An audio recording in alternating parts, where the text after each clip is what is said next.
A pro-Palestinian protest continues on Capitol Hill as demonstrators occupy the Cannon Rotunda and large crowds grow around the Capitol complex. The Cannon House office building houses various House committee and congressional offices.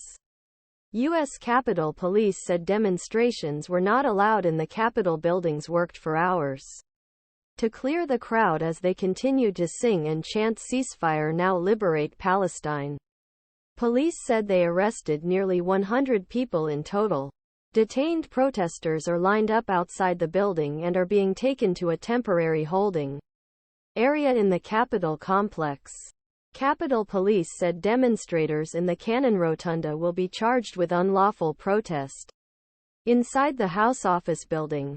They already say that among these arrests, 3 people were accused of assaulting a police officer during the transaction. USCP said it was monitoring the situation as more protesters gathered on the Capitol complexes. Capitol complex. So they began temporarily closing roads for security purposes. The protest started National Mall and eventually ended on Independence Avenue, and proceeded towards the building located next to Capitol Building, New Jersey Avenue. Fencing was erected overnight in parts of U.S. Capitol ahead of protest organized group Jewish Voice for Peace. But demonstrators were able to enter Cannon Building in afternoon.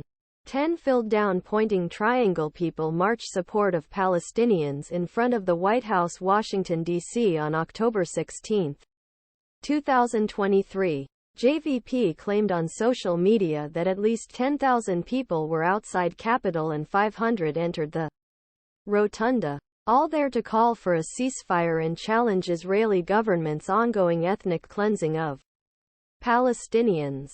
President Joe Biden flew to Israel on Tuesday for a series of meetings with Israeli, Jordanian, Egyptian and Palestinian leaders. On Wednesday, it announced $100 million in humanitarian help displaced conflict-affected Palestinians in Gaza and the West Bank, as Israel agreed to allow aid enter the area. However, it was made clear that this shipments should go only civilians, not Hamas militants. If Hamas diverts or steals aid, they will have shown once again that they do not care about the well-being of the Palestinian people, Biden said. Israel quickly cut off the flow of food, fuel and water to the Gaza Strip following a deadly surprise attack by Hamas that killed more than 1,400 people. It is estimated that more than 2,800 Palestinians were killed in retaliatory attacks and another 1,200 were buried dead or alive under the rubble. The Biden administration has condemned Hamas and stood firmly on Israel's side since start of the war, promising continued support for ally country. Israel must again be a safe place for the Jewish people, Biden said while speaking in Tel Aviv on Wednesday. My administration has been in close contact with leadership from the first moments of this attack, and we will make sure you have everything you need to defend your people and nation. But the